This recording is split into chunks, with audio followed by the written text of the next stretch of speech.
Alors, salut les amis, salut à tous nos abonnés, tous ceux qui font que la chaîne de motivation aujourd'hui est en train de gagner du marché, en train de gagner de la crédibilité. Vraiment, vous, nos abonnés, on tient à vous dire sincèrement merci. Et en tout cas, mes meilleurs vœux partout que vous soyez, l'équipe et moi, nous vous disons merci. Merci surtout pour vos commentaires. Alors, parce que vous êtes en train de faire un gros boulot dont YouTube tient compte de ces paramètres-là et continuez à liker, continuez à partager nos vidéos, continuez à commenter, c'est très important parce que ces paramètres-là comptent pour YouTube. Merci beaucoup les gars. Famille, nous sommes ensemble et nous sommes là encore pour un autre thème aujourd'hui. Le thème d'aujourd'hui, c'est l'argent se mérite, l'argent ne se donne pas. Et pourquoi nous abordons ce thème-là? Parce qu'il faut comprendre quelque chose. L'argent, c'est tout un processus, c'est de l'énergie. L'argent, c'est beaucoup de choses dont il faut comprendre. En Afrique, souvent, on a l'impression que l'argent doit se donner. Oui, c'est vrai qu'on peut donner, mais remarquez, tous ceux à qui on donne, souvent finissent par être dominés, par être mal vus dans la société, par celui qui donne souvent. Donc, il faudrait que nous fassions la part des choses. L'argent, ça se mérite. Et tout ce qui a de la valeur, il y a un combat qu'il faut mener pour l'avoir. Et regardez, tous ceux qui ont de l'argent véritablement ont lutté. Donc, il faut lutter, il faut se battre. Pourquoi nous disons que l'argent se mérite? L'argent se mérite parce que c'est une valeur, c'est une énergie sur laquelle il faut travailler.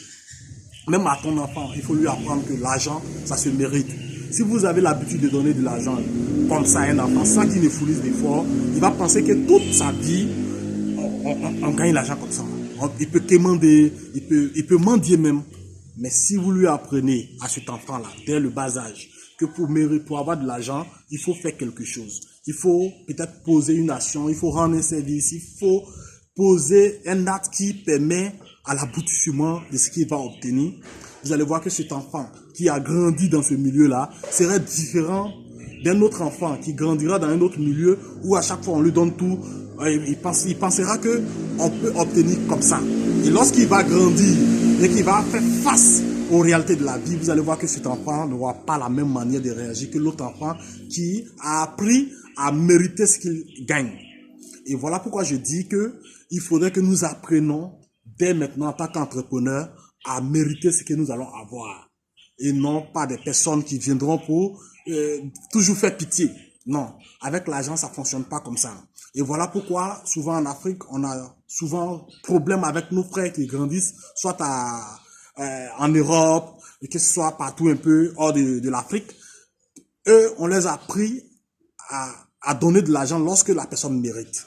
Mais lorsque nous, ici, on a pour habitude de donner l'argent parce que j'en ai assez partagé, c'est des choses souvent, eux, ils n'ont pas grandi dans cet environnement. Regardez souvent leur mentalité. Les gens les en veulent. C'est pas forcément de leur faute. Pour moi, aujourd'hui, avant, je pensais comme les autres. Mais aujourd'hui, avec un peu de recul, j'ai commencé à comprendre qu'ils ont parfaitement raison.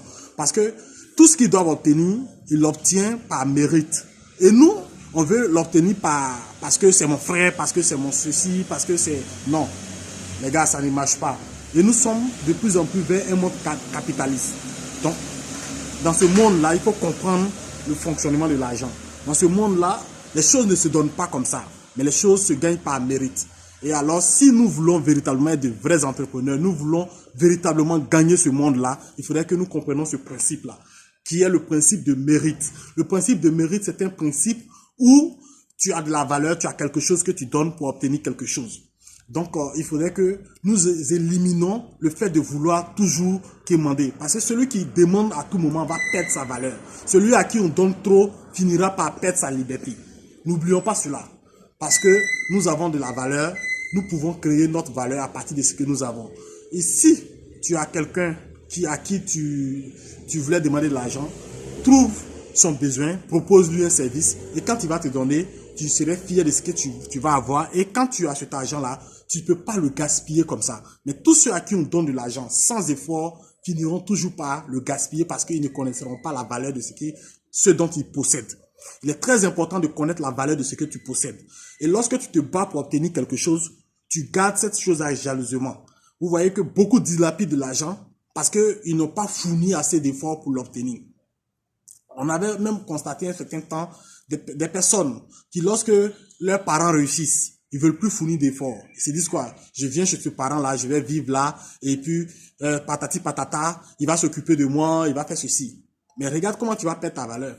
D'abord, ils vont te mettre au salon. Ça fait un. Tu es réservé pour le salon.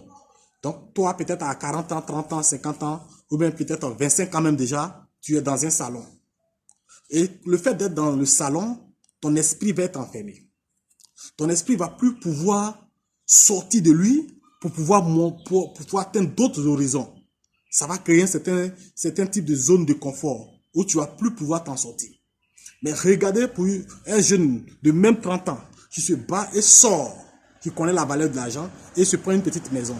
Tout de suite, celui-là va développer un autre système pour pouvoir avoir plus d'argent parce qu'il a une pression de maison.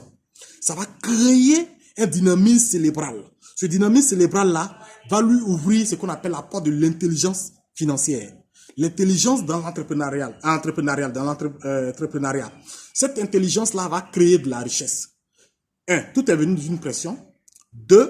Tout est fait de sorte que sa zone de confort pour l'autre ne sera pas la zone de confort pour l'autre. L'autre va se dire quoi? Celui qui loue sa maison va tout de suite se voir dans une pression. Il va tout de suite voir les charges. Et puisqu'il sera face à un propriétaire de maison qui ne le connaît pas, qui ne va pas tenir compte, ou il n'aura pas de sentiments, donc celui-là va commencer à réfléchir. Donc le système cérébral sera en marche. Le stress qui va être provoqué là va le conduire à créer de la richesse. Par contre, l'autre va se dire, bon, je suis venu du village, je suis chez mon oncle, de toute façon, c'est l'oncle qui va payer la facture. De toute façon, c'est l'oncle qui va payer. Si tu ne fais pas attention, même souvent, il va se dire que c'est l'oncle qui doit payer sa pâte, son savon. Mais celui-là, il ne pourra pas avoir l'esprit cérébral aiguisé. Ça ne travaille pas. C'est-à-dire qu'il fait endormir son esprit cérébral. Donc, il va tout de suite s'endormir et ses potentialités vont commencer à baisser. Il ne pourra plus être productif. Donc, il est très important de connaître cette valeur-là. Il est très important de savoir que l'argent se mérite. Dans tout ce que nous voulons faire, il faudrait que nous mettons la compréhension claire de ce mystère de l'argent. Voilà, parce que tout se fait aujourd'hui avec l'argent. D'autres vont dire non, pourquoi on parle d'argent, pourquoi ceci? Non, mon frère, l'argent, c'est un acte économique qui se fait chaque jour. On ne peut pas échapper à ça. Que tu sors de ta maison, c'est l'acte économique que tu vas poser tout à l'heure. Soit tu allumes la télévision, soit bon, on laisse même la télévision. Tu vas utiliser de l'eau. Déjà, tu es en train de dépenser. Tu vas soit allumer la lumière, tu vas dépenser. La chaussure même que tu vas porter, les habits que tu vas porter, tu es obligé de les laver. Donc, on est obligé de comprendre le fonctionnement de l'argent et de savoir quelle place a l'argent dans notre société. Merci et très bientôt, nous allons passer à d'autres types de vidéos sur l'investissement maintenant pour donner des idées d'investissement. Et là, on vous dit merci parce que vous nous suivez maximum, vous partagez nos vidéos, vous likez. C'est ce que motive l'équipe et moi. Et par là, nous vous disons vraiment merci beaucoup. Portez-vous bien et encore... Je pense que l'année a bien commencé pour tout un chacun. C'est le moment de foncer comme des taureaux, oui, juste vers nos objectifs sans relâcher. Merci et gros coucou à vous, on est ensemble.